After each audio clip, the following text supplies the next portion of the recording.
Hello guys, so in this video I am going to show you how to use jump node in your AI agent on SigmaMind AI.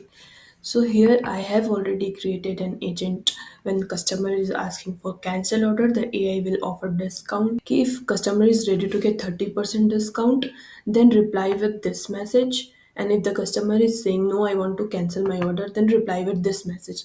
But what if the customer is asking, please connect me with a human agent? Then what will be the next step?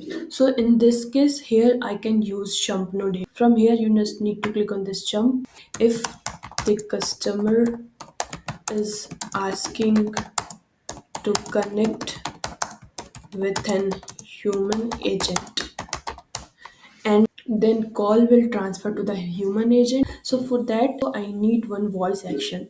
So from here, when you click on this voice action, in voice action you can see we have two action: voice transfer call and voice end call. So whenever the customer is asking to connect with an agent, AI will transfer the call to the human agent. So when you click on this voice transfer call, you just need to give the phone number of your human agent. And let's connect this node with voice action.